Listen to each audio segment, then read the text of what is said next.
Today on the LA Food Podcast, I'm your host, Lucas Servodio, hoping to bring you a little bit of levity and deliciousness at the end of what's been, let's be honest, another tough week for the human species. We're joined today by the indomitable Bricia Lopez, a widely respected entrepreneur and author whose family restaurant, Guelaguetza, has been enchanting the palates of Angelenos with Oaxacan delicacies for nearly 3 decades. Bricia joins me to discuss the restaurant's origin story, how she and her siblings helped save it from bankruptcy 10 years ago, and what it means to uphold Guelaguetza's legacy while working to keep things fresh and exciting.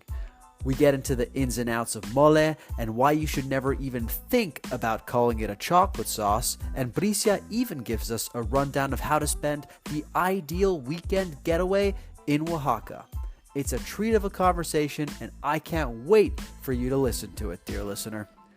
But first, Father Saul swings by to chop up some of the biggest headlines in the food world. We talk about a couple of fascinating new developments coming to a sleepy corner of Chinatown, a troubling new twist in California's service fee saga, and the first signs of a potential Mario Batali comeback. Please hold while I vomit. Most importantly, though, I get to vent about an LAist article that felt a bit like a personal insult. And if you think that sounds dramatic, just you wait, dear listener. Without further ado, let's chow down.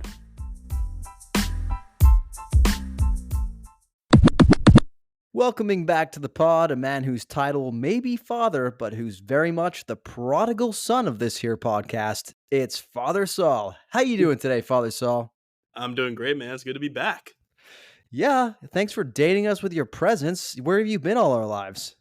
Where have I been all your lives? Well, I've been busy recently. I've been hopping around, checking out new cities, busy with work, busy with personal travel. It's been a good time. Yeah, I feel like our listeners feel a little neglected, honestly, by you. I've gotten some messages. Hey, where's that guy at? I don't really like any of his takes, but I miss his baritone voice. It's oddly soothing. So I think some folks will be happy to have you back. Hey, gotta give the people what they want. And if it's dulcet tones, I'm here. Yep, gotta give the people what they want. Speaking of what the people want, are you happy to have the Philadelphia 76ers back in your life? Oh, you're just reminding me that I was planning to put the game on in the background while we did this, but I forgot, which is good for my overall focus and emotional well-being during this time. So, yes and no will be the answer. Apparently some drama went down today. I don't want to talk about it. Well, let's talk a little bit about your recent travel, Father Saul. So you did come to Los Angeles recently, and you came it was a bachelorette party, right? And I think that the only thing more debaucherous than a guy going to Vegas for a bachelor party is a straight guy going to West Hollywood for a bachelorette party. So, that was not part of our visit together. We did encounter each other during your recent visit. However, it was a complete surprise to me. Yeah, that's right. Me and your wife conspired to surprise you at Checker Hall in Highland Park or Eagle Rock. Which one?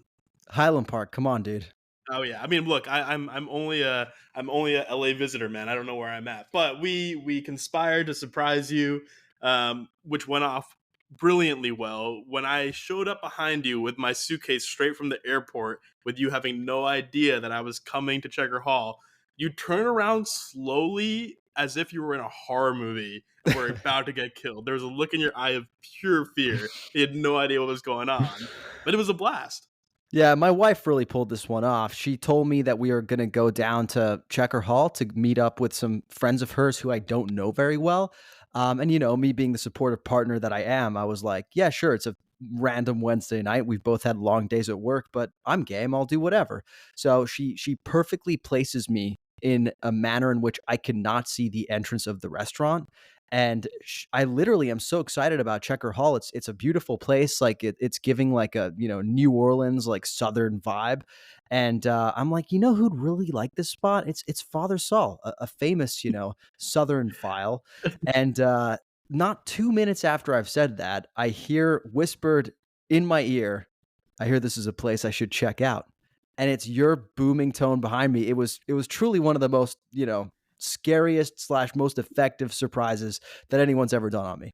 It was so perfectly timed that you said that. She literally texted me as soon as you mentioned that you wanted me to check that spot out because it's just perfect timing. And Checker Hall, by the way, had you guys been before? Remind me. First time, first time. Really a great spot, great vibe, high ceilings, and very very solid food. I thought. Yeah, you got like a whole fried fish and a Oh yeah. salad. Hell yeah! I think a whole was it a branzino? It might have been branzino. I can't quite remember, but a really good salad and a great fish. I'm really in a fish era, a little fish moment. Father Saul's going through right now, but it hit the spot. I mean, to be fair, I hadn't eaten all day, so maybe anything would have been good. But really solid, great vibes, great spot. Like to go back to. Yeah, well, I tried your fish. It was truly excellent. How did it compare to the poltergeist fried fish? Entirely different experience. Hard to compare. I'd say Checker Hall is more of the standard experience when you're getting a whole fried fish, and Poltergeist is, as always, whole different world of food and Whole flavor. whole different beast. Any other memorable meals you had that weekend? The one I would point out, Bestia. Went Mm. down back down to Bestia. Still hits. Same as always. Still a great time. It was like a pilgrimage back to where it all began in some ways for us in our food journey. Yeah. Do you remember the one meal you and I had at Bestia when we were still roommates, and it was toward the end of your roommate tenure? And I think it was actually to like almost celebrate the end of our Mhm. roommate tenure. And in the way back from the Uber, we like really opened up to the Uber driver about you moving, and the Uber driver got like really emotionally invested in you not leaving.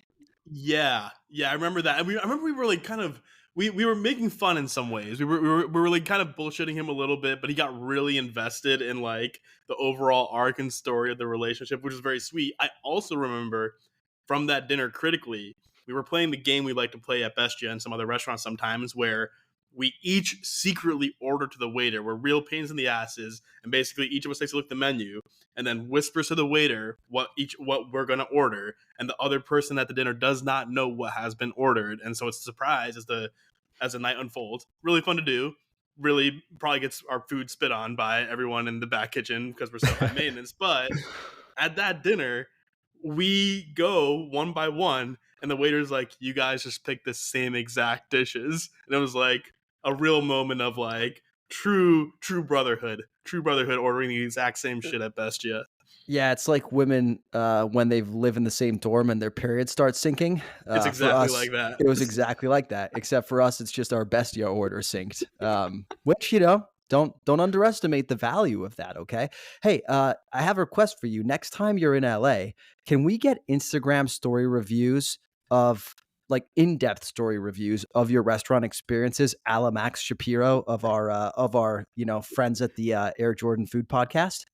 Oh, absolutely. I'd love to. It's funny now having become an avid follower of Max. Every time I go, I literally last night, my girlfriend and I went to a pop up in Seattle called Amino, whose theme is fermented food. Like, all the foods that kind of like fermented style.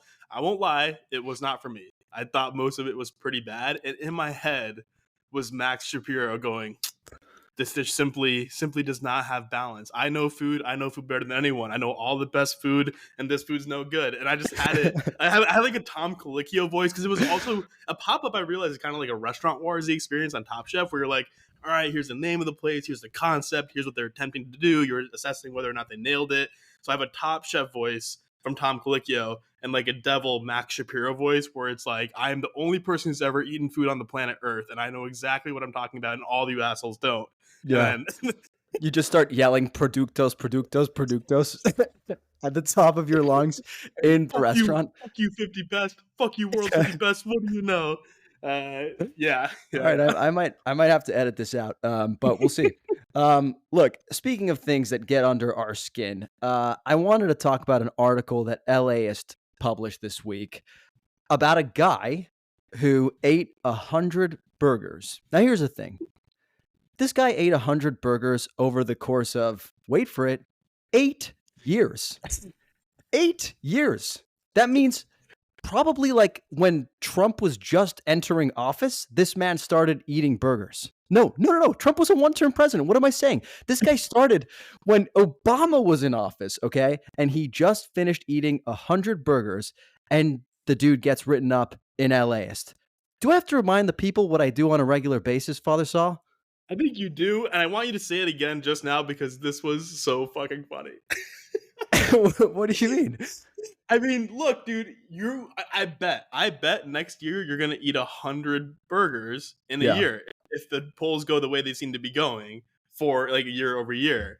And I was like, dude, I've eaten 100 burgers in the last 8 years. Who I like, I just like the fact that this guy got a write up for something that like people probably just kind of do, and you are explicitly doing in 1 year's time for different cuisines, and just getting it feels like a total troll job by LAist, and I love it. Yeah. So, listener, for those of you who don't know, my like shtick on Instagram and on TikTok for the last couple years has been every year I set out to try 100 different versions of a specific type of food. So in 2021, I did 100 different pizzerias around Los Angeles. Last year, I did 100 different taquerias, and this year I'm doing 100 epic sandwiches. Now, some people have pointed out to me that eating 100 sandwiches in a year isn't that impressive because it's basically like you're just having lunch every 2 or 3 days, which is like, normal. That's what most normal people do.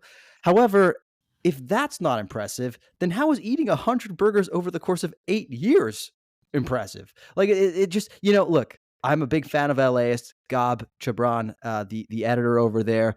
I consider him a friend, huge respect for him. So really, this is really a come and get me plea. Like I'm here, I'm doing the work. Come and get me. Dude, 100 burgers over 8 years is a burger a month.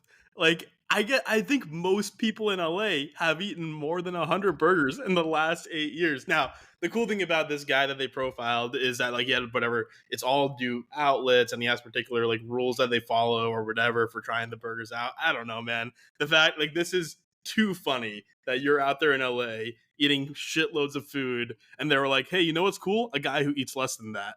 Let's talk about that guy. Part of me thought like, okay, 100 burgers is a lot of like calories and saturated fat. And I do think we have like a weird obsession with watching people eat large amounts of like unhealthy food. It's why like Man versus Food was so popular, right? But when you spread that over the course of 8 years, I mean, this he may have like the cholesterol of like a newborn, because it's nothing. It's a pretty healthy diet. 1 burger a month is pretty well balanced, man. Yeah, it's like his cheat meal. Yeah, Yeah. exactly. Well, okay. Speaking of people who are trolling, I want to talk about Mario Batali. Do you know who Mario Batali is? Oh, he's one of my favorites. One of my favorites. No, actually, yeah. Wait, before you go on, because you're gonna talk about either article that recently came out. I just want to say this: I fucking hate Mario Batali, and that before the Me Too thing dropped, where he got canceled, and we might go into like what all the allegations were and blah blah blah. I went to the LA Food Festival Jonathan Gold hosted before his passing, and I watched a panel with Mario Batali, Massimo Bottura, Roy Choi was there. I was watching this panel play out, and Mario was such a slimeball. There was one a woman chef there who was like oh my god, her name's gonna slip my mind, but it was these three guys and a female chef from Los Angeles, and Mario was such a sleazeball to her and so like patronizing and like shitty that I left that thing being like, that guy's definitely a piece of shit. Lo and behold, a year later, what do we hear? Mario Batali, confirmed piece of shit.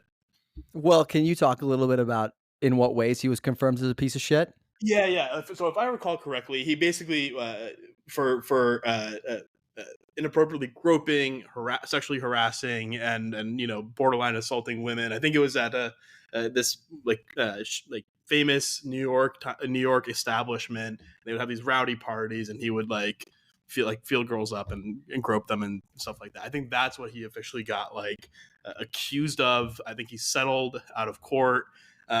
And of course has basically for the most part left the public eye, not before dropping one of the best Me Too apologies of all time, where he was basically like, yeah, sounds like I might have done that shit. My bad, bro. By the way, check out this recipe for pizza dough cinnamon rolls.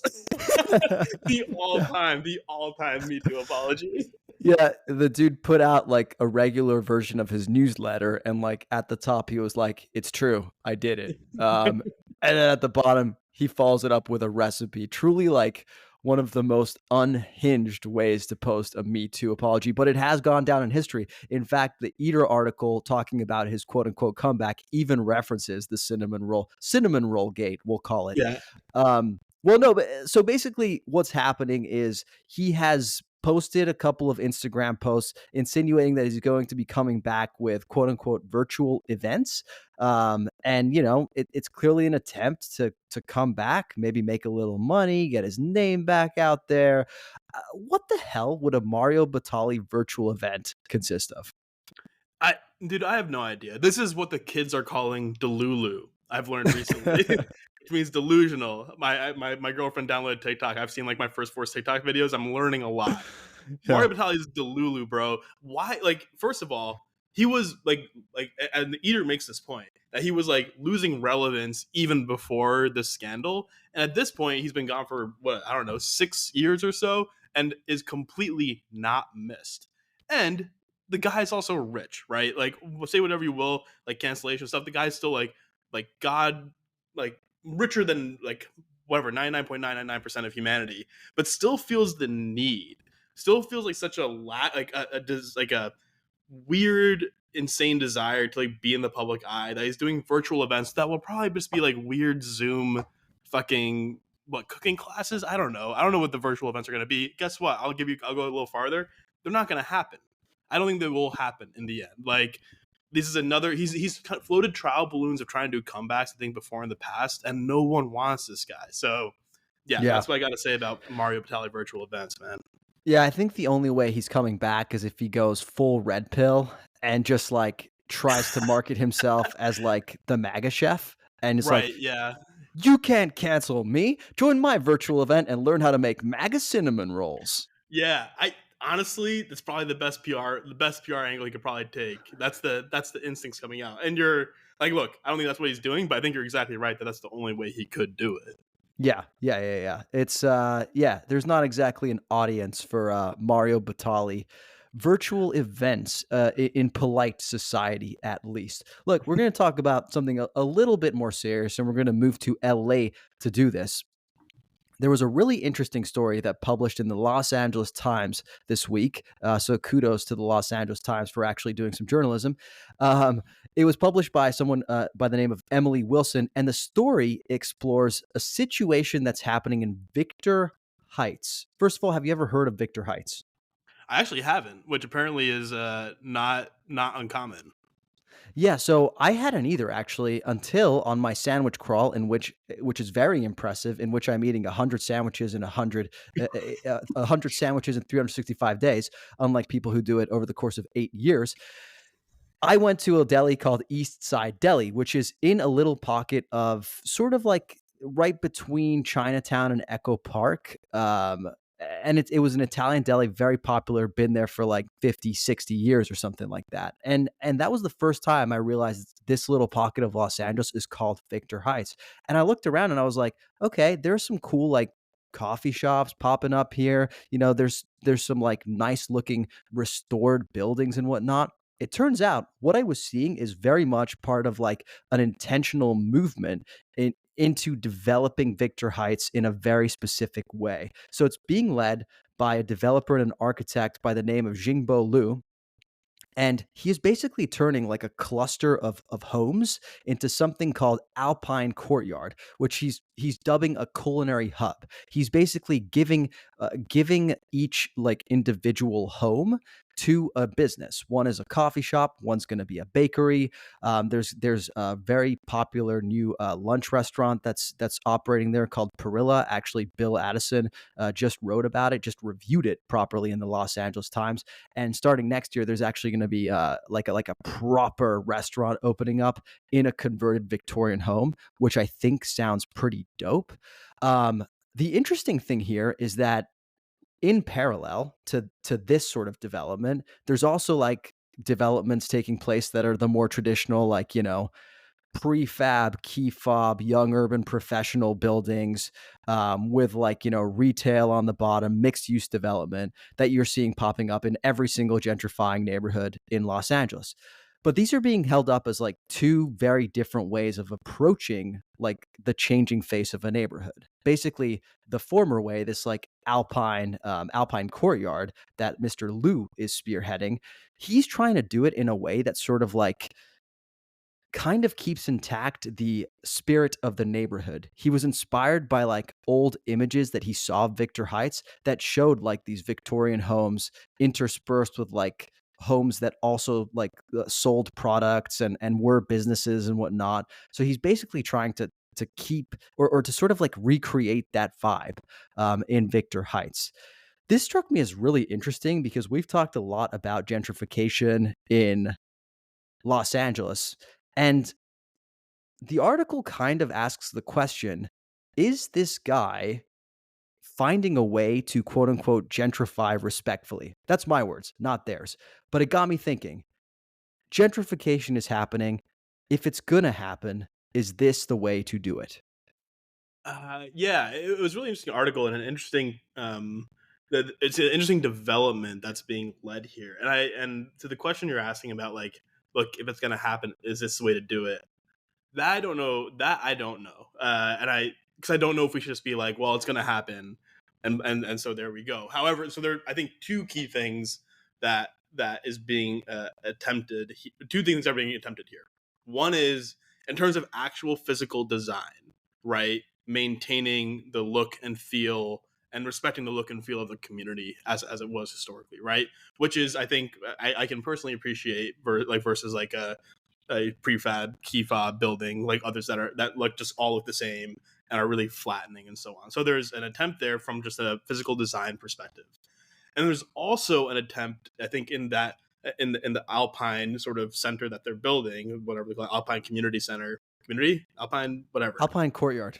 Alpine Courtyard, where the rents for small businesses are going to be by like charged by this developer are going to be relatively lower than they Mm-hmm. might be elsewhere, which also allows them to charge $2 for a cup of coffee rather than eight, right? And so like basically allowing young professionals and small businesses to thrive there and not get priced out immediately, right? Those are two positive things. Now that doesn't actually I mean, Alpine Courtyard is not like doesn't extend beyond into like all the rest of the residential neighborhoods, which might still go up in price, which is talked about in the article as well. Like you cannot prevent just by doing this the pricing out of others in the neighborhood if the development brings in enough interest and desire from others to say like, hey, we're just going to come in and the free market takes its toll and does gentrification again.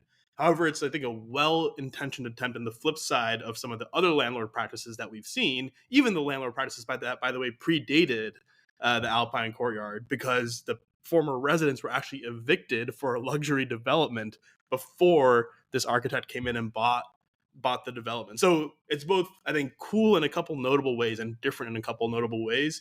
I also don't know if it really addresses all the concerns of gentrification, but it's certainly an interesting and really, I think well-meaning and encouraging attempt to, I think, at least where a single developer, a landlord can control some aspects of what's happening, try to control them in a positive way.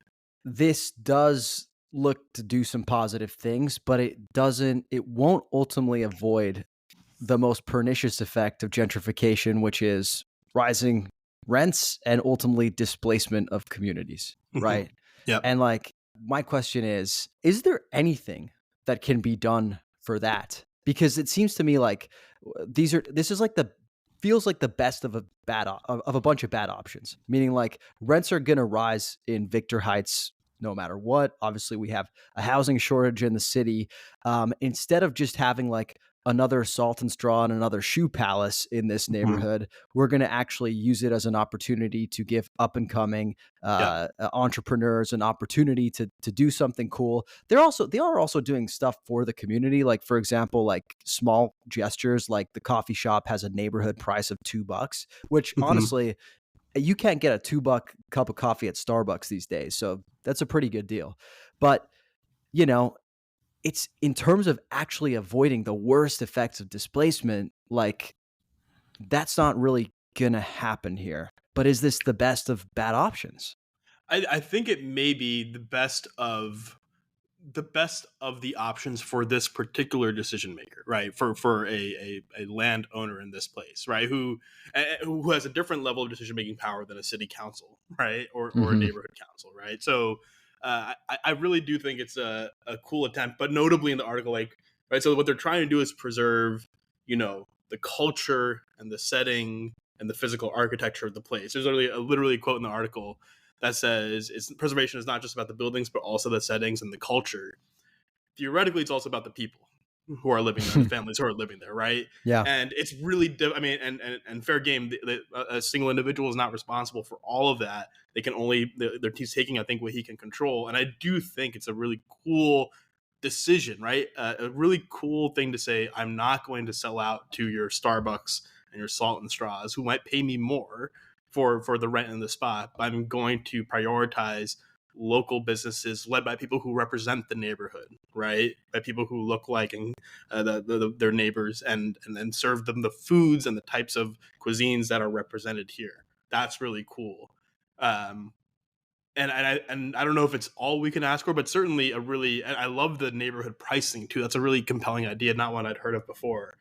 But yes, if Victor Heights blows up, right, and they have a big development, a prefab key fob development coming in, not too far away. If it blows up the way Silver Lake does, or the Mohawk Bend area of Echo Park, it's going to be hard to stop that, right? It's not this developer's responsibility to fix gentrification, right? He is not a policymaker. He is not, an elected official. But what I do like here is, yeah, he seems to be approaching things in a responsible way, and it kind of makes you wish that like everybody who has some sort of sphere of influence would approach things with the same sense of responsibility, almost, as opposed to just like coming into neighborhoods and finding ways to just like make the most money possible. So I don't know, maybe there are lessons that legislators can learn from this in terms of like requirements that they set up for new developers or something. But I think it's a really interesting project, and I'm definitely going to be checking it out. Yeah, absolutely. And it's as simple as this, right? And I think we talked about this last time we discussed this topic, but we get to, like, we can make decisions about what our cities look and feel like, right? We can decide whether we do use have like build roads or green space or highways or public transit or whatever it may be, right? And for the most part, I think the reason gentrification has become such an issue is because people aren't trying to make conscious decisions beyond what money money Hmm. money, right? Like what and no matter the collateral damage to individuals, families, people, and like historic buildings and cultures, and like things that we can decide matter to us. And basically this individual is making a decision to say, this matters to me. The architectural, cultural, food, community matters to me, and I'm going to make decisions in a way that prioritizes that, and not decisions that just simply prioritize a bottom line. And that's cool. That's cool, and we'll Yeah. see if it can be a model for others. And he restored the Hotel Normandy, or preserved it, in Koreatown. There is a little bit of like personal incentive going on here, which is he's the Of owner course. of Cassel's Hamburgers, Yep. which is at the foot of Hotel Normandy and is going to have a location here as well. But Yep. hey, I mean, it's not Monsanto. The most pessimistic view I could take of something like this is that it's like it's like when racism goes from overt to silent, right? It's like, look, it's not going to look like gentrification. Doesn't I'm not going to say I'm gentrifying, but low key it's kind of happening. Like that's like the way this could go negatively, where like, give me all the credit for making the building look the same, but at the end of the day, in 5 to 10 years, it's going to look like Silver Lake regardless, or it's going to like sell out regardless. I don't know. That again, that's hard pessimistic view, and there are other different decisions that have to be made. But I'd say for now, it's an interesting kind of model, Yeah. right? So Yeah. Well, I'm excited to see if it works, and if it does, I think we could be seeing this thing popping up in other parts of the city. Look, speaking of other things that are hidden under the surface, those pesky service fees that we've mm, talked about in in the past are back in the news. So the Governor Newsom has just signed a law that bans junk fees. And when we talk about junk fees, we're talking about any type of service that the price that's advertised is not actually what you end up paying, because by the Mhm. time you actually get to swiping your card, there's like, a resort fee and, a service fee.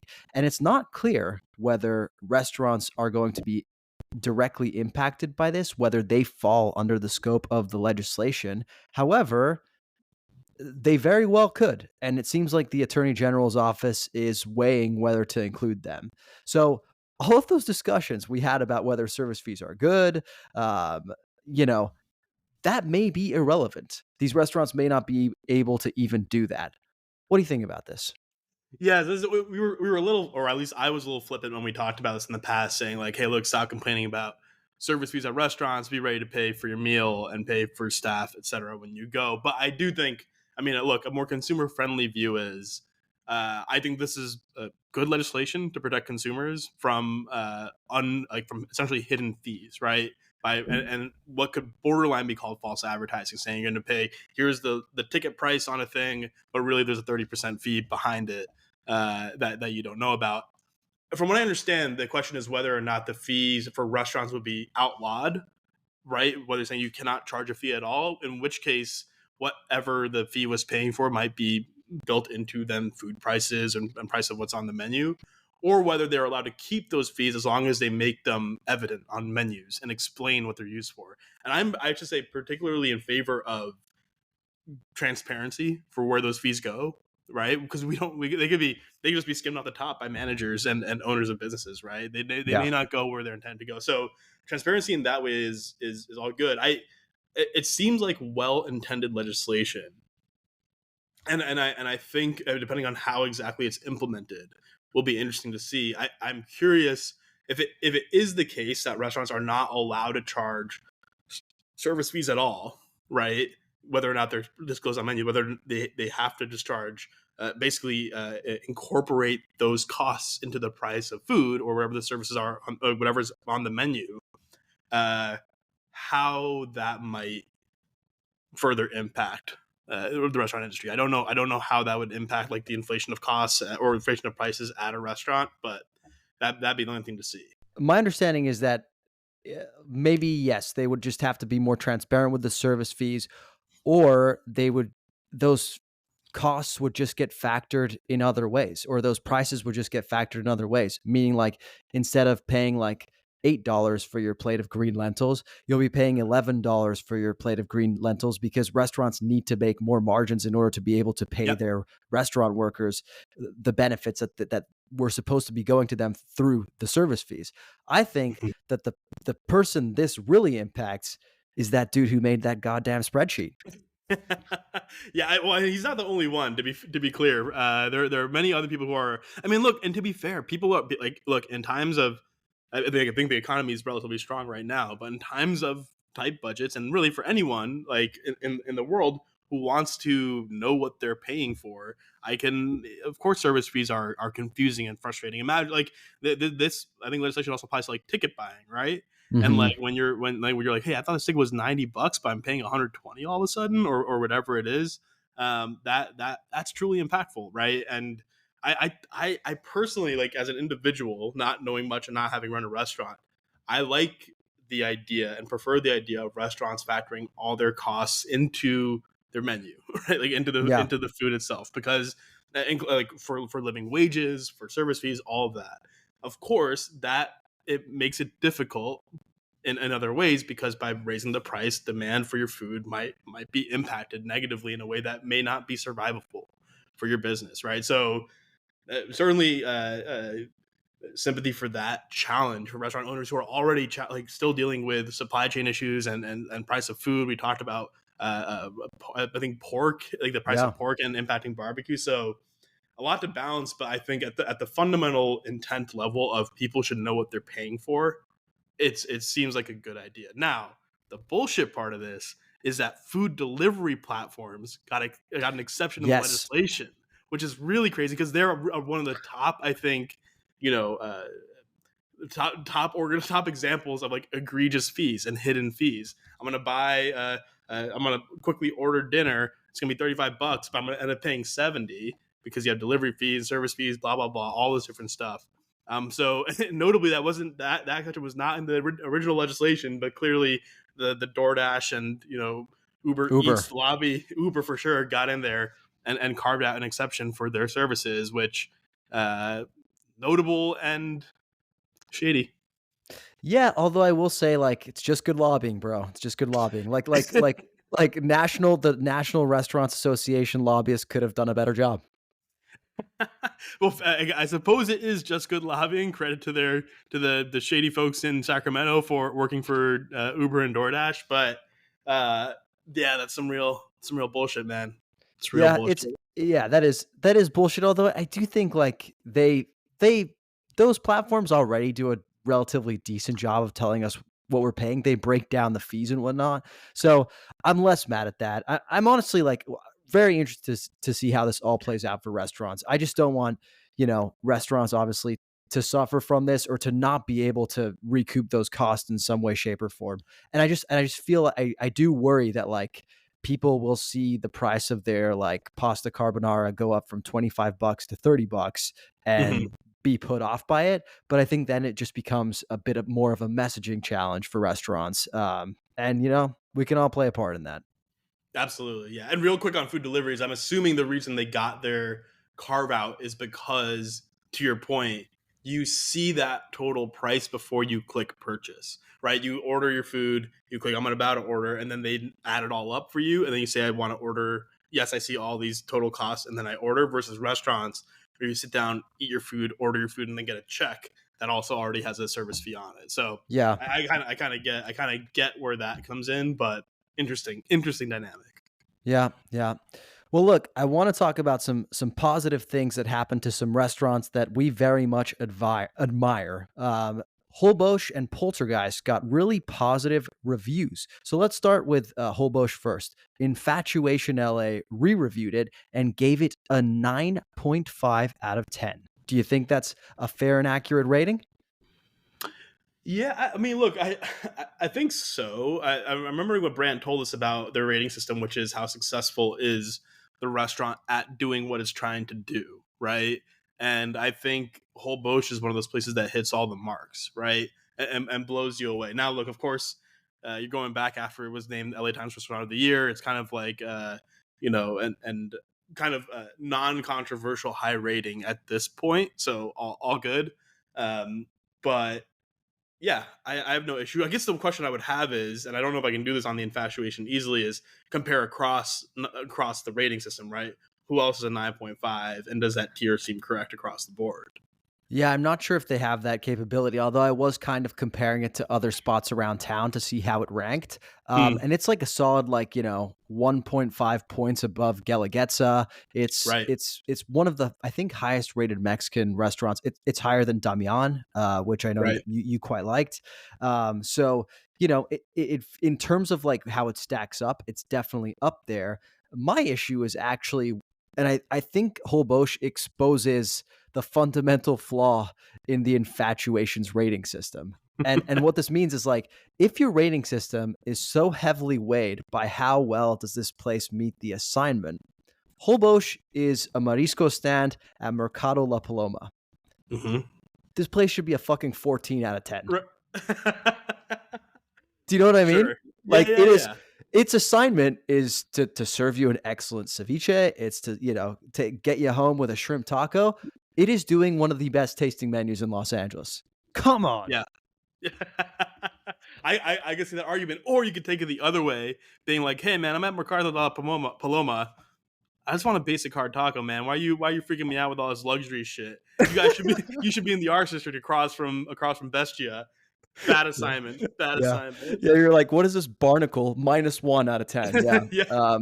Yeah, no, it's a good point. Yeah, no, this is more of an infatuation issue than a whole Bosch issue. And I think it just exposes how arbitrary all this stuff is. But I Yeah. am very, very happy for whole Bosch.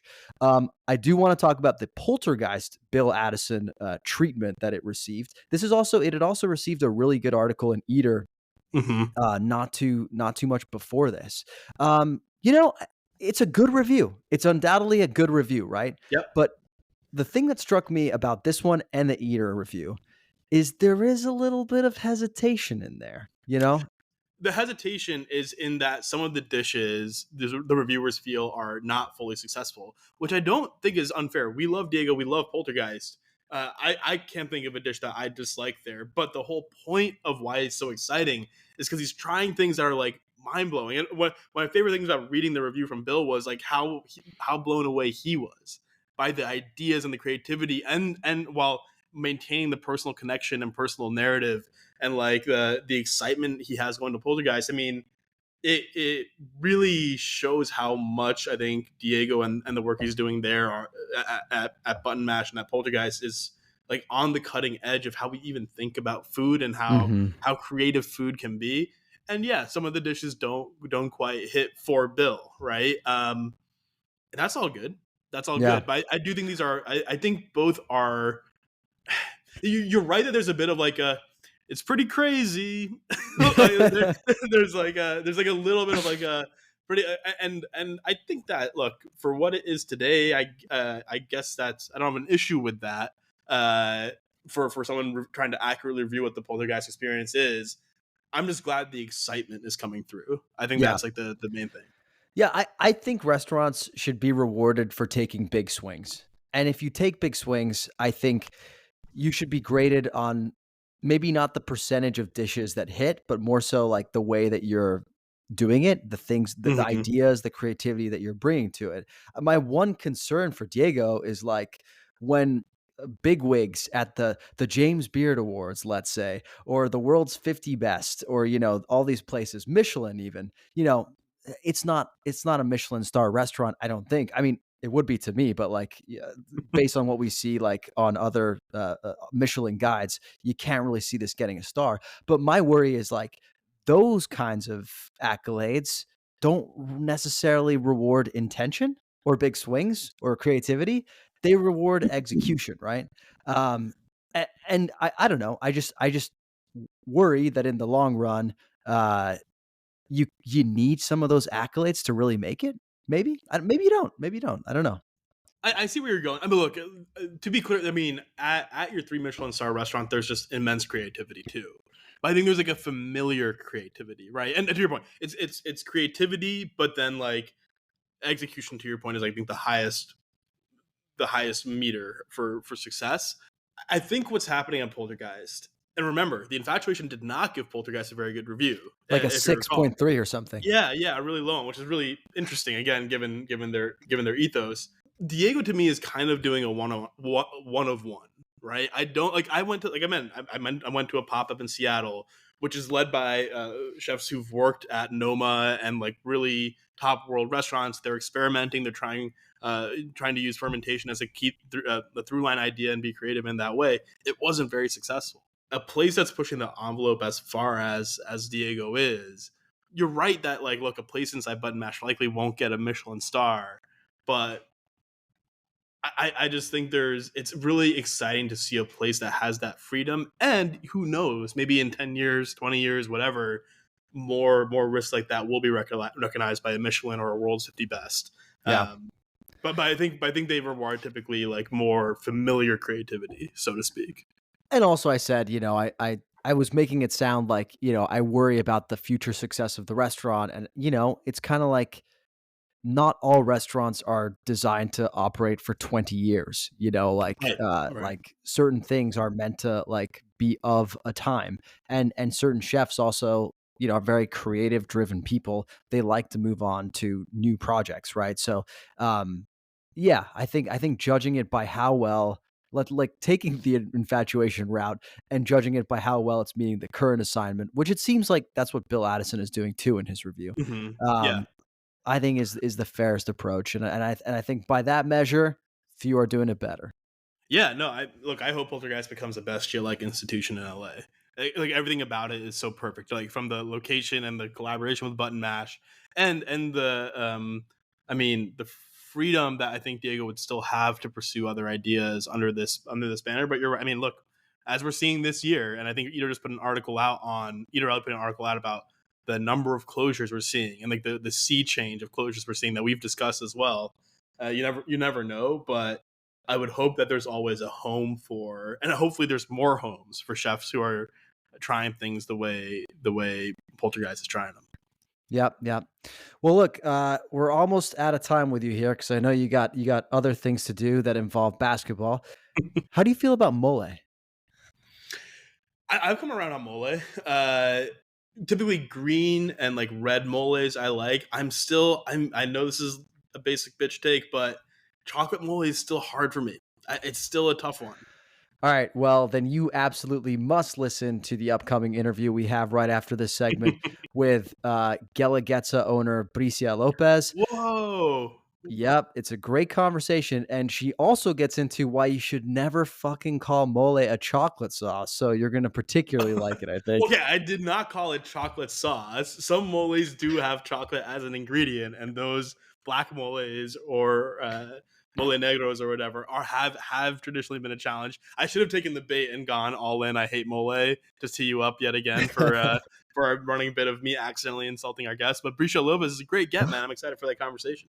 Yeah, well, no, to me, the fact that you even refer to it as chocolate mole, like, indicates that it's in your subconscious, and I think you're in your head about this, and we'll get you to appreciate it someday, okay?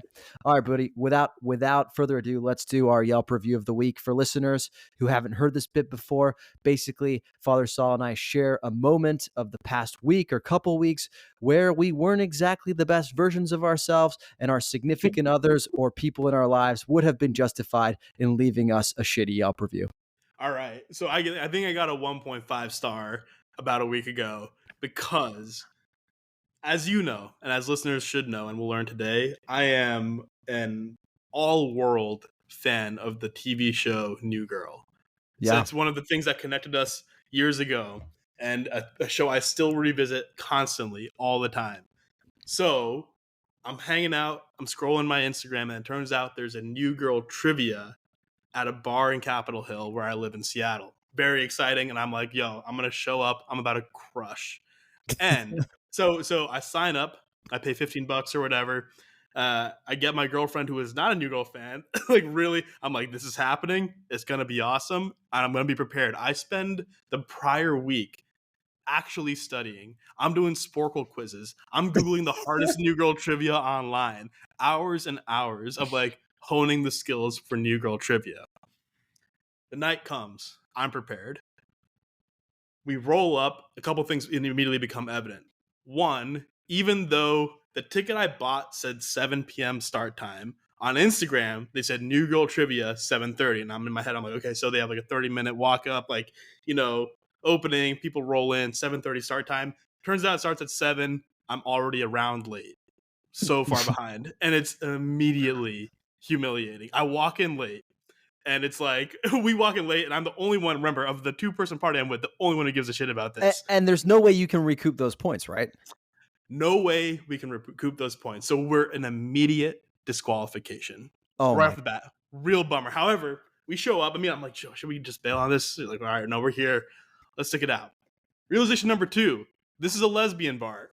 I am the only at least based on superficial evidence, straight cishet man there, which is kind of hilarious in its own right, given like the probably core audience of New Girl and the fact that I'm sticking out like an absolute sore thumb while we're there. Now, despite being late, we talk to the quiz guys up front.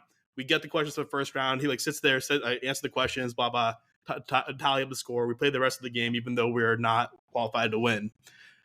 Game goes to the very end. There's like a sudden death round because 2 teams are tied for first place. Blah blah blah. It ends. The tally of the scores, bro. If I was on time, I would have won that shit straight up. No way. Yeah. And so not only am I late, am I like sticking. I'm in a community or in a bar that shouldn't be in, but I'm kind of like taking up space. It was a funny thing because as they would go through each round, they would be like, hey, here's this question. Who has the answer? People would yell out, like, people would yell to answer the question. And there would be a couple times because I know more than everyone. that no one would say the answer, and I knew the answer. However, I'm being quiet because I can't just hear one guy go, "It was Schmidt," like in a bar, in a bar full of gay women having a nice night out. Didn't want to take up too much Yeah. space, and at Yeah. the very end, it's like the fucking ruined orgasm of not winning when I should have fucking won if I showed up on time. It's Brutal. fair. 1.5 stars. I think it's fair because it would have been like fucked up for you to win. I think it's not your space, it's not your night, So That's right.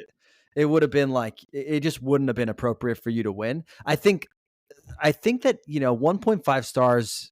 Yeah, 1.5 stars is fair because honestly, like the moment that you had zero chance left of winning, I think it would have been the right move as the partner to leave because Right. Emily had no like vested interest in this. Her Not at only all. vested interest was just to see you win, and you couldn't even win. So staying felt Exactly. even more selfish. Not Yep. to mention, like, I don't think either of you are really into alcohol at this moment in time. So like, it's not Nope. like you were even getting wasted. So Nope.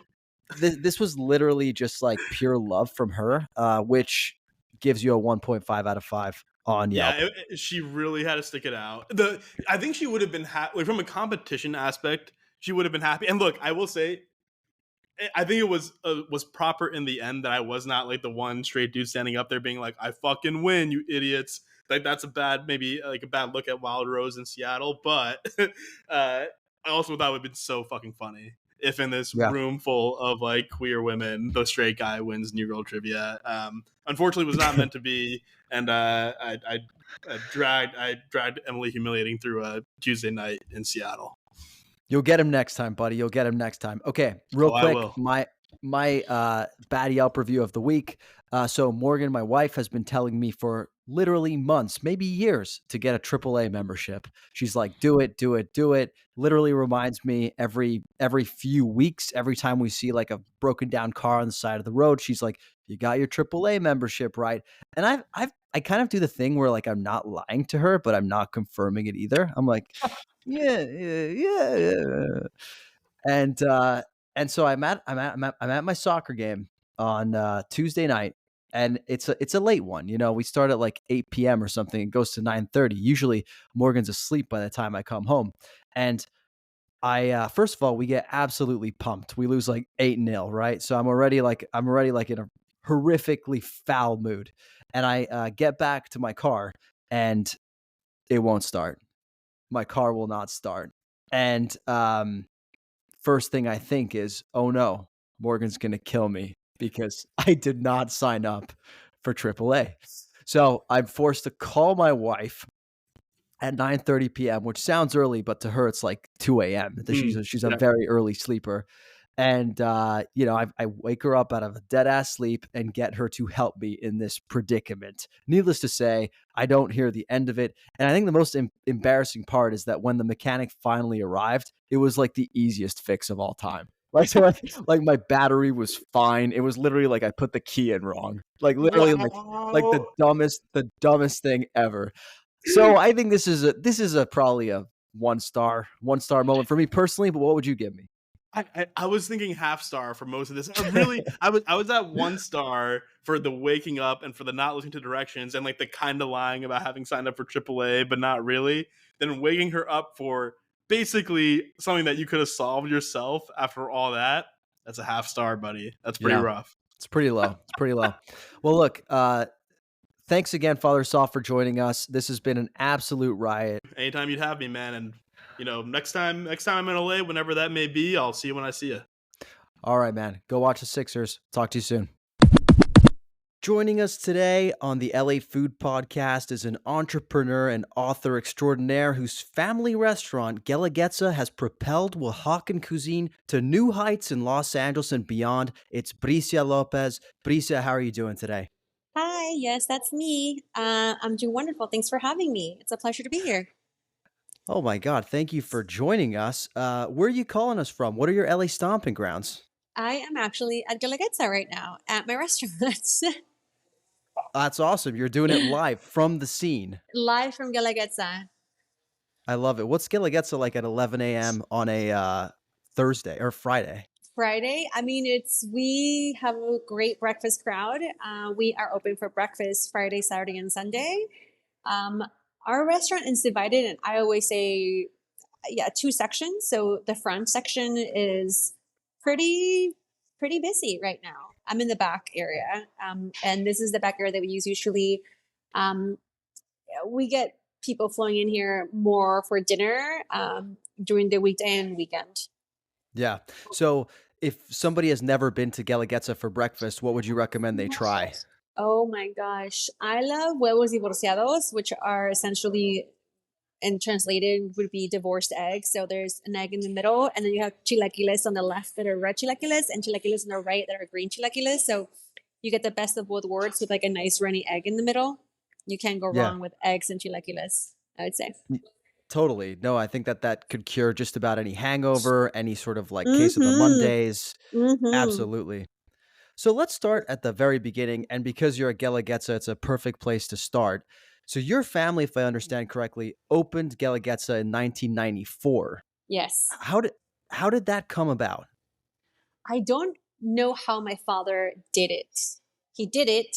Obviously, he figured it out. And I think that is, I always say that is every restaurant owner's superpower is just we figure shit out. We just do it. We just have to figure it out. My dad moved to LA, and like you said, in '94, he was a food vendor, and by that, it's not he started not by having a food stand, but by actually going door to door and selling Oaxacan products. So my mom and myself and my siblings, we would all take turns. We would go with my mom. We were living in Oaxaca back then when my dad was living here in LA. Um, and we would go to the central market in Oaxaca, Central de Abastos, and we would buy Oaxacan items that, basic survival needs for any Oaxacan: clayudas, chapulines, tasajo, quesillo, mole, chocolate. We'd put them in boxes. We'd ship them out to him, to Tijuana. My dad would drive to Tijuana, pick them up, and then find the Oaxacan community living here in LA and all over Los Angeles County, all the way up to Santa Maria, Santa Barbara. He would drive, and he would just go and deliver food products. And they got to know him, and he became the guy who would sell clayudas and the guy that would sell Oaxacan food. Eventually, that led him to open up a food stand in the street in the corner of 8th Street in Arroyo. He did that for a few months, and then figured somehow, by the grace of God, without knowing how to speak English or knowing any sort of health codes, figured out how to open a restaurant in Los Angeles. And he had his first restaurant, a tiny place. He only had 4 or 6 tables. And after having that place open for a few months, he decided to fly out his family and start a new life here with his 4 children and his wife, and that's what we did. And How then old were you was at the the big. time? I was 10 years old when I moved to LA from Oaxaca. Wow. So big change for you at 10 years old. Huge change. Huge change. Yeah. What was your memory like of those early days at the old Guelaguetza? Oh, I mean, it was just community. It was, doing my homework there every day. It was every after school. It was always being surrounded by beautiful people that look like me. I think the reason why I'm so attached to my culture and the reason why I'm so in tune with who I am as a person and as my heritage, it's because of the restaurant. It's because I was always championed by my Oaxacan community, and it was beautiful. And we would always celebrate Day of the Dead, and we would always celebrate and we would celebrate Guelaguetza. We would celebrate so many so many Oaxacan celebrations with our community, and our food was I ate great every single day. But I also witnessed a lot of struggle with my parents. Work. I was able to witness what work ethic looked like, or what hard work and grind looked like, physical labor looked like, and also a lot of sad things. For example, me not being able to do after school activities, and me going to school and sitting down and hearing all these kids, rich kids. I went to a school in a very prominent neighborhood here in Los Angeles, and I went to school in Brentwood. I did not live in Brentwood, and I was not rich, but the kids around me were. So a lot of self-awareness of I was very different.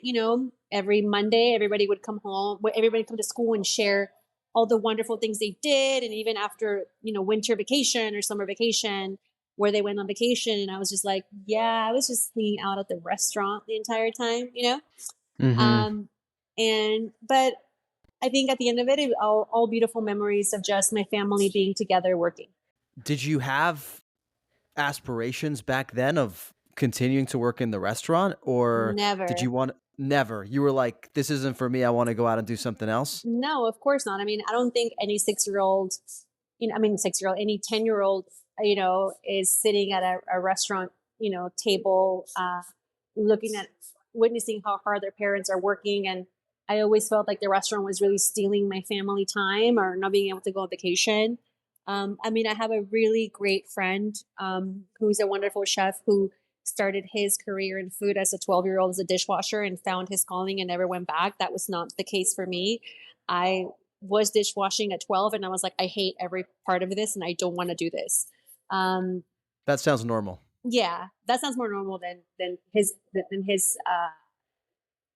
story. But I think I didn't really find my calling for the restaurant until, my early 20s when I realized it wasn't, I wasn't meant to just be, a line cook or a hostess or a waitress. My calling was more about championing my culture, and it just became very different for me.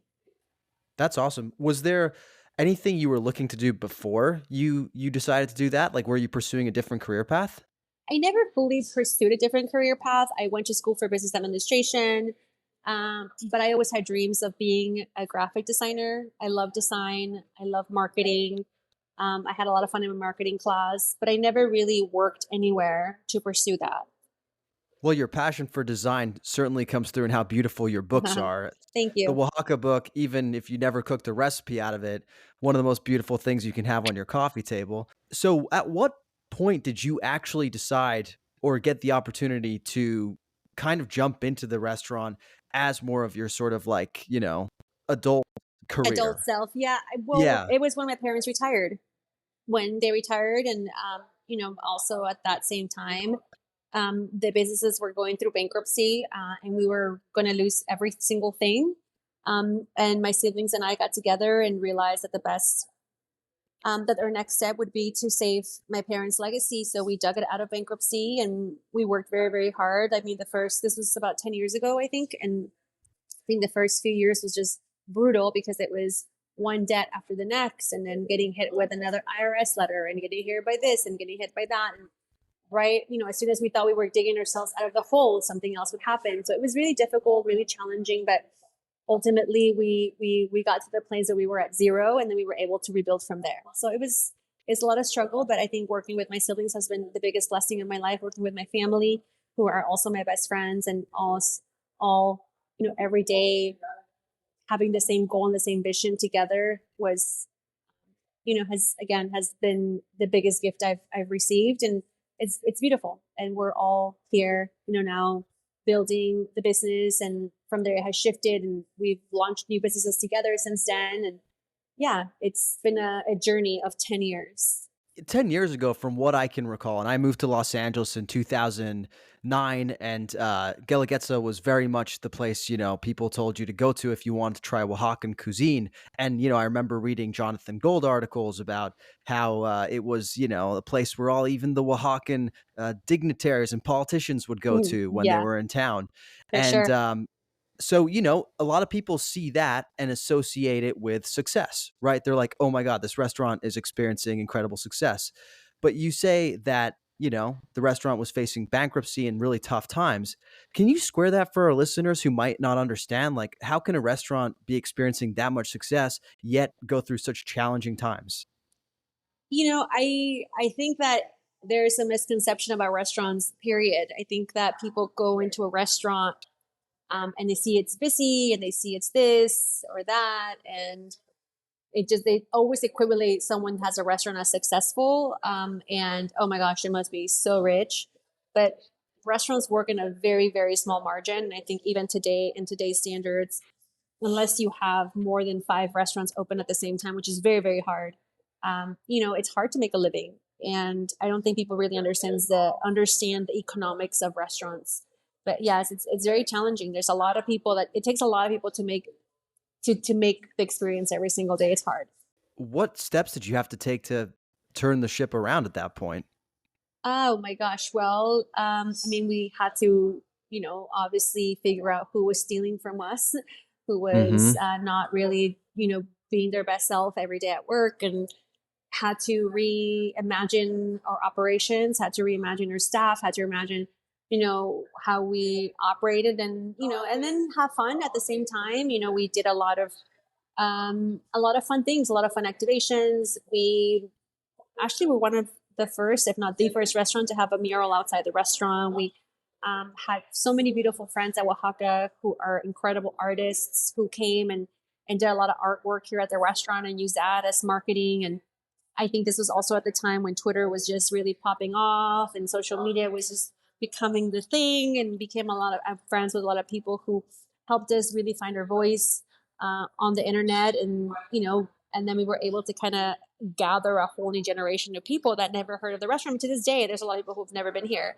LA is so big, and people are always flowing in, coming through LA and moving in and moving out. So being a restaurant, a legacy restaurant that's been open for almost 30 years, some might think, oh, it's easy for you because you've been there and, established and you don't have to do much. But it's, I think, almost just as hard, if not harder, to be able to reinvent yourself over and over again, have new people come in. Yeah, totally. It's like, and as you said, you're a legacy restaurant, but you do feel like you're always doing new things, and you're constantly bringing in new products. How do you strike that balance between honoring that legacy and being this historic restaurant and wanting to keep things fresh and exciting and drawing those new people in? Well, I just think I'm me. I think that's just who we are. I think that, I can only speak out on my experience and who I am as a person, and that just happens to be reflected in what we do every day.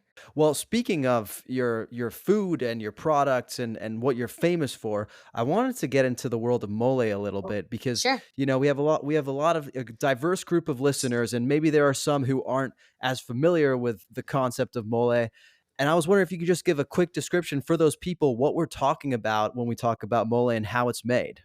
I always lead the conversation of mole with one thing. If it's one thing you learn out of this podcast, if you're listening, is mole is not a chocolate sauce. It's like the worst thing you could ever call it. So just please, please, please do not ever refer to it as a chocolate sauce. Mole is a very complex sauce, perfectly seasoned, and is a combination, a song of many ingredients that strike the perfect balance of umami that's savory, sweet, salty.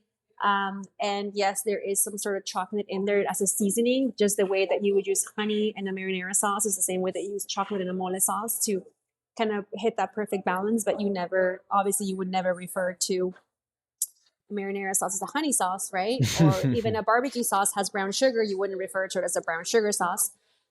You would just, it's just a barbecue sauce, or it's just a curry sauce. It's just mole. And obviously mole is served. It can be served in a number of different ways. But what do you think is the best way for people to go in and enjoy it, especially for the first time if they haven't had it? I think the most traditional way to enjoy mole, and you do the same thing in Oaxaca, and is just having a big plate of just mole with just really nice poached chicken and white rice. You let the mole shine. We never put cream or any sort of dairy on top. It's just the mole. But my favorite way of having it is in a tamal. The mole is my favorite thing, just because you have that beautiful masa. It's rendered obviously with pork fat, but have that fattiness and beautiful velvety texture of the masa, but also contrasted that with the smoky black mole, and then chicken, of course, as the protein. But that's my favorite way of having moles, and a tamal de mole for sure. Oh my God, you're making me hungry, Bricia. Uh, So there's you've also launched a line of your own moles that you sell outside of the yes. restaurant, right? hmm I'm curious how that venture has gone and sort of any challenges you've come across in terms of like bringing mole to the masses, if you will. Well, I don't think it's quite there yet. I don't think we've reached the masses per se. But mole also, it's a laborious work. It does not take days to make, but it is an effort. And if you're making it from scratch, does take a few hours, especially roasting the chiles. So we launched a line of mole starters, which is essentially a sort of paste It's a paste that you just put as the base. You add chicken broth, you add some tomato sauce for acidity, and you have mole in less than 10 minutes. So we do all the hard work for you. We have them in 16-ounce pouches and in 12-ounce jars that are huge for the holidays, and they're the best gift you can give someone. So I highly encourage to visit ilovemolestore.com and gift your loved one some mole for the holidays. And it's been fun. We have them available through our online store and also through a lot of small grocery retailers across the country. That's awesome. Well, I know what will be appearing in the stockings of my loved ones this Oh, holiday please. season. Yes. So let's move on from mole because outs you've not just helped popularize that outside of the Mexican communities in America, but also you've had a big role with mezcal. In fact, you've been called the queen of mezcal, if I'm not mistaken. I have. I'm curious, how do you get to be called the queen of mezcal? That's a great title. Oh, that's funny. I don't know. I have known I don't know a life without mezcal. I guess that's the best way of saying about my relationship with mezcal. I've always had mezcal. It's always been part of me. It's always been who I am. When my father opened Guelaguetza, he was probably one of the first people to pour mezcal in a setting like this. We had this, big restaurant and the first person to actually have a mezcal program. And I think it's just based on who I am. I think the way that came about is I obviously, like I said, have a very big love for mezcal, but before mezcal was cool, before bartenders and, people in the food industry really, really understood mezcal, I would mail mezcal samples to a lot of my friends who were in the industry. And I would never be promoting a brand. It was always just to promote mezcal. And I would always encourage people to go in with honestly, my mission there was for them to want to go to Oaxaca and want them to understand. And obviously I just felt proud of my culture and I just wanted people to taste it. And I was from Oaxaca, and I am from Oaxaca, and I have a Oaxacan restaurant. So for me, it was more of a way of championing my culture and sharing it with the world. And there's no reason why you wouldn't fall in love with mezcal. So a lot of people, obviously, when they had mezcal questions, came to me.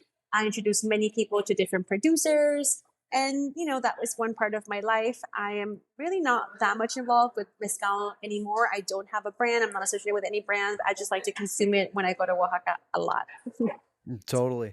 Well, I actually wanted to talk to you about Oaxaca for a moment because there's been an increasing, at least in the past 5 years on my Instagram feed, an increasing number of folks heading to Oaxaca to, spend a weekend or spend, a couple Yeah, weeks. And it's a super easy trip from Los Angeles. it is. How would you tackle as a first timer, a weekend trip to Oaxaca? What are the must do's and must sees? And that's Well, probably an impossible question. yeah. Well, from LA, this is the LA food podcast. Yeah. The way where I fly to LA, there's one airline that does a direct flight. The airline's called Volaris. They're not my favorite airline, but they get you there in 4.5 hours and it's one shot. So no complaints about that. Mm-hmm. There's no Wi-Fi or anything like that. And their food service is very limited to cup of noodles and, cookies. So just plan Yeah. accordingly. Bring a book and a Cliff Bar and you'll be fine. Yes. So I would say that their direct flights every Friday, Monday, and Wednesday. Monday, Wednesdays, and Fridays. So if you're doing a weekend, you would fly out of LAX noon. That will put you in Oaxaca just in time for dinner.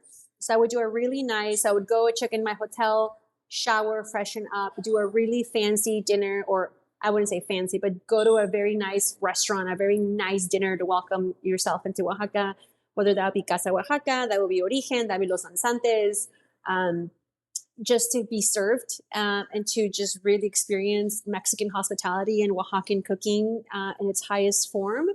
Mm-hmm. And after that, go hit up a mezcal bar or, go and linger in a bar and have fun and dance. Wake up the next day, which would be Saturday, and just explore the town, walk around, El Centro, walk around and experience different places, go visit a mercado, take a food tour. take a cooking class. I mean, there's so many things that you can do. And at nighttime, again, go to another nice dinner. Or go head up, like there's my favorite place to have tacos in Oaxaca. It's called Lechoncito de Oro. The only place I will only have tacos. Oaxaca is not a taco place. And again, go, maybe there's a place called Chalaparta, which is a club of sorts that you will be dancing and having lots of fun. And then Sunday, maybe go out, explore. I love La Colula Sunday Market. It's one of my favorite markets to experience. You really get to see the culture. And, after La Colula, go to Mitla, go to Yerbelagua, come back to Oaxaca, and, head out the next day at 7. I think the flight leaves at 8 a.m. on Monday, and then puts you back in LA at noon. And then that's it. This is amazing. You basically just gave us like a 36 hours in Oaxaca New York Times story for free. So thank you. There We we really go. appreciate it. You're welcome. You were awarded in 2014 or 15, if I'm not mistaken, 15, the James Beard 15. The That's a long James time ago. Beard. I mean, it could be like yesterday, James Beard Classics Award. Mhm. What did that's a huge honor. I'm curious, what did it mean for you and your family to receive that award? Oh, it was just such a milestone in our life and our family history. And I think not just for our family, but obviously, also for the Oaxacan community in general, even just for the Mexican American community in general. When you take an indigenous restaurant, an indigenous family from Oaxaca, and award them such a coveted and important prize and recognition. It's not a prize, sorry. Such an important recognition for my father to be able to go on stage and receive the award, give his speech in Spanish, and for him to champion a lot of Oaxaqueños who, work in the restaurant industry. Most of their Mexican Americans, Mexicans and Mexican immigrants, Central Americans, but specifically Oaxaqueños, they're the backbone of this industry, and you will always find a Oaxaqueño in every kitchen throughout the country. So I think a lot of chefs also gave us a lot of respect, and it was beautiful. I got to meet so many of the people that I've looked up to, but I also got to just hang out and, dress up and, be in a beautiful fancy hotel and have the best time with my family. It was a wonderful experience. That's incredible. Was this in New York at the time? Chicago. It was the first time they had moved it to Chicago. First time they moved to Chicago. And did you have any starstruck moments? I mean, I think my only starstruck moment was when I met Jose Andres, and since then he's become a great friend, who's a person who I look up to many, many ways. But yeah, definitely him. That's awesome. Yeah, huge fan of Jose Andres. Awesome. Well, look, I wanted to make sure we leave time to talk about Asada, your latest book, because you truly are a definition of a Renaissance woman. You've done everything from launch your own product lines to co-founding the amazing organization Reher. We had Lynn Ta on the podcast a few weeks ago, and she told us all about that incredible organization. But as I just mentioned, you're also a best-selling author, known for your book that I mentioned before, Oaxaca, and most recently Asada. I'd like to talk a little bit about Asada because I think it's a really cool, unique concept. I'd love to know what inspired this book.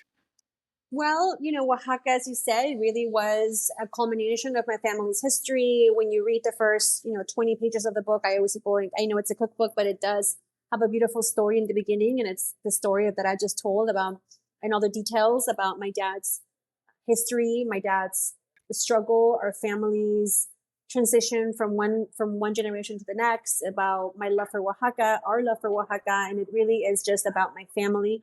Asada to me was my life after moving to LA, and my life of understanding what really being a Mexican American was, and embracing my Americanness, embracing my LAist, my LA-ness. I don't know how you would call that, the Latina, the LA Latina inside of me, and being able to not and really take myself out of the box of just being a Oaxacan girl, but being something else, and being able to be both my best Latina LA girl with my hoops and doing asadas on the weekends, and just really a celebration of Mexican culture in Los Angeles. So that really is what Asada is all about. That's awesome. So for those who don't know about the concept of having an asada, can you describe what that means? It's a gathering of people, a gathering of friends, a gathering of just everything surrounding food. It's a cookout of sorts, but with our best Mexican selves forward. It's not just meat, it's ceviche, It's chicken, it's pork, it's gelatinas, it's desserts, it's chicharrones, it's everything around, Mexican American culture in LA. So yeah, it's not the, you go to a truck and you order asada. This means you're having a party. It's the gathering. Yes, correct. What does Bricia Lopez's ideal asada spread look like? Oh man, well, you would have chicharrón, you would have all the cheeses, you would have carne asada, which is like just a traditional carne asada, you would have pollo asado, you would have ceviche, tortillas, both flour and corn, black beans, red rice, and green rice, and at least 4 salsas. At least 4 sauces, all Yes. all homemade, I'm assuming, right? Yeah, yes, of course. Yeah, of course. We're not messing around with anything pre-made. That's awesome. And is I'm assuming there's probably some alcohol involved at these gatherings. Micheladas always. Yeah. What's the secret to a good michelada? I mean, you'd have to just use the mix that I produce. I love micheladas.com. So that's the secret. There you go. You Yes, figured it out. yes. Okay, finally, I just wanted to say I've really enjoyed your videos with Javier Cabral of LA Taco, where you guys are going around and trying all these different taco spots. Yes. What are some taquerias you've been digging lately? Well, the ones that I recently posted about, the one that's in, oh my gosh, forgot the actual neighborhood. Oh, I'm blanking out. But Taconazo and Bell Gardens, I think it was. That was really a surprise. It's a wonderful, wonderful, beautiful fish taco. Tacos El Cacheton, where we went last time, that asada was beyond I ever had, but we had lip taco that was very soft and just melted in your mouth, and it was just wonderful. And tacos La Carreta in Long Beach, I believe those I would say right now my top 3. That's awesome. Yeah, I got to go to Tacos La Carreta last year, and I remember their chorreados really sending me to another planet. I'd never had So one good. before. So good. Yeah. And where are you eating besides Guelaguetza when you're not doing taco crawls with Javier? Oh my gosh. Where am I eating? That is such a good question. I just really go everywhere. I mean, for Mexican food, I love Chichen Itza. I love Holbox. Chef Gilberto is one of my favorite chefs here in LA. That's a Mexican food. Outside of that, I love anything Ori makes. I love Safi's. I love Bestia. I love Babel. I love Stephanie Izard's plays, The Girl and the Goat. And yeah, I haven't really been in LA much this summer, but I'm looking forward to trying a lot of new restaurants that are opening up. So if you have any recommendations, let me know. Oh my God, I've got nothing but recommendations, so I'll definitely be sharing those with you at some point. Well, Bricia, for the people at home who are looking to learn more, where can they find you? Online, You can of just course, find me not in person. Yeah, just on Instagram at Bricia Lopez. I am very active there. On TikTok at Bricia Lopez, and you can just find me there. I'm very easy to find. Well, thank you very much for making time for our podcast Of course. today. Thanks for Really having enjoyed me. the conversation. No, yeah, same.